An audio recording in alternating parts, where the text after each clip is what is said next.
Good morning সবাইকে। সেই 5টা 30, বৃষ্টি হোক, ঝড় হোক, বন্যা হোক, অফিসে তো যাওয়াই লাগে। অফিস কিন্তু কামাই দেওয়া যায় না। স্কুল কলেজে থাকলে, ইউনিভার্সিটি থাকলে হয়তো ক্লাস মিস করা যেত, কিন্তু অফিস মিস করার সুযোগ নেই। সো রেডি হয়ে নিচ্ছি এই বৃষ্টিতে অফিসের জন্য। একটু গ্রে রঙের প্যান্ট পরেছি আজকে, যে কাদা পানি লাগলে যাতে শুকিয়ে যায় তাড়াতাড়ি এবং কাদাটা দেখা না যায়। তারপরে একটা ব্লু ড্রেস পরেছি, আর জর্জেটের ওড়না ছিল সাথে। সাথে হচ্ছে যে কয়েকটা চুড়ি আমি ডেলি পরি সিলভারের, এগুলো আমি ডিজাইন দিয়ে বানিয়ে নিয়েছিলাম, ওই কয়টা আছে। ইচ্ছা করছিল আজকে ঘড়িটা না পরতে, তারপরেও পরেছি, কারণ আমি সব কিছু একটু সময় দেখে করতে পছন্দ করি। বারবার সময় দেখা লাগে, মোবাইল ফোনে চেয়ে হাত ঘড়িতেই সময় দেখতে আমি অভ্যস্ত। তো ওই হিসেবে ঘড়িটা পরেছি, কিন্তু ইচ্ছা করছিল না ভেজা সেচেতে ওয়েদারে। সো আজকে এই ব্লু ড্রেসটা হচ্ছে পরেছি অফিসের জন্য। অ্যাকচুয়ালি এটা আমি হোয়াইট পায়জামা দিয়ে পরি, কিন্তু বৃষ্টির জন্য আজকে পরিনি। অফিস তো গেল অফিসের মতোই। এবার রাতের খাবারটা আপনাদেরকে দেখাই। আপনারা জানেন আমি হচ্ছে প্রোটিন বেসড মিল নেওয়ার ট্রাই করি প্রত্যেকটা বেলায়। দুপুরে যদিও আমি কোনো খাবার খাই না, কখনো কখনো দুই একটা খেজুর, কখনো কখনো মাথাটা একটু ব্যথা করলে কফি চকলেটটা আমি খাই একটা। এই দুপুরে আমি তেমন কিছু খাই না। তো রাতে প্রোটিন বেস আর কি মিলটা রাখার ট্রাই করি। কিন্তু আজকে আপনারা আমার খাবার দেখে ভাববেন যে কই প্রোটিন কই। যাই হোক, আজকে করেছি কচুরলতি, কত চিকন চিকন কচুরলতি, ঘন্টা ধরে আর কি আমি ছিলে, তারপরে রান্না করেছি চিংড়ি দিয়ে, আস্ত রসুন দিয়ে। তারপরে এটা হচ্ছে ডাল দিয়ে, পালং শাক এবং একটা বেগুন ছিল, সেটাও আমি টুকরো করে দিয়ে দিয়েছি।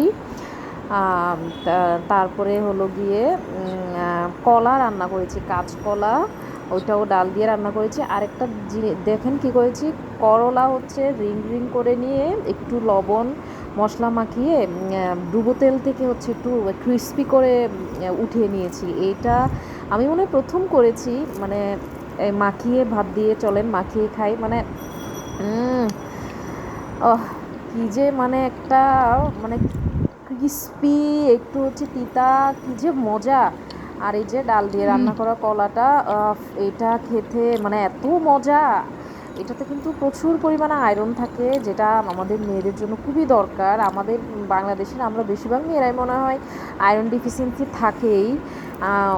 আমরা ওভাবে কোনো রেগুলার ড্রাগসও নেই না আয়রন ডিফিসিয়েন্সির জন্য। ওই ক্ষেত্রে আর কি এইসব, এই যে কাঁচকলা, তারপরে আর কি আছে, আয়রন, পাকা কলা, তারপরে কচু শাক, মানে এগুলো আপনারা বেশি বেশি খাবেন। তো পালং শাকটাও তো কিন্তু অনেক আয়রন আছে, হ্যাঁ।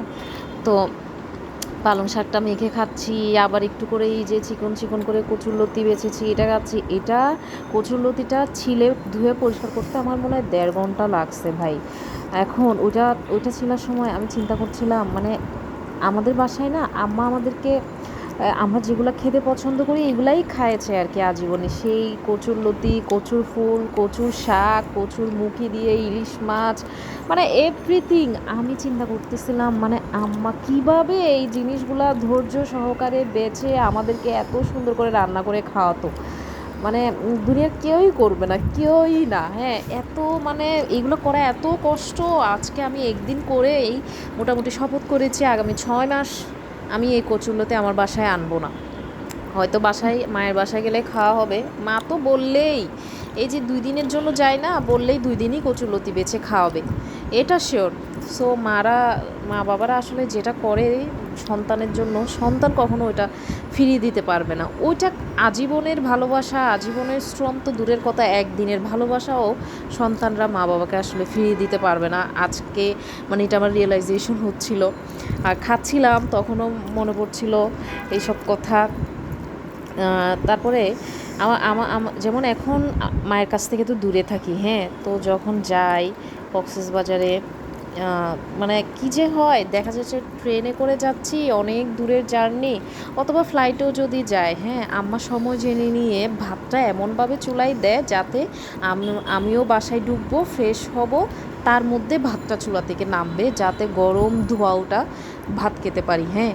সাথে থাকবে যে যেটা পছন্দ করে, আমি গেলে আমি যেটা পছন্দ করি, আমার বোন আরেকজন গেলে সে যেটা পছন্দ করে। যেমন আমি আমারটা বলি, আমি যাই হয় অবশ্যই আলু দিয়ে দেশি মুরগির ঝোল থাকবে, অবশ্যই থাকবে সেটা সবার জন্য। অবশ্যই বাজারের তরতাজা লইট্টা মাছটা আপনার মরিচের পেস্ট দিয়ে সবুজ সবুজ করে ধনেপাতা দিয়ে টমেটো দিয়ে মানে হাতে মাখা পানি দিয়ে একেবারে মানে ভুনা ভুনা করে ওটা থাকবে। তারপরে অনেক সময় দেখা যায় ইলিশ যদি থাকে বাসায়, ইলিশ মাছের ভুনা থাকবে। মানে এইটা মানে গল্পের মতো আর কি মা বাবার আদেরগুলো। তো এই তো।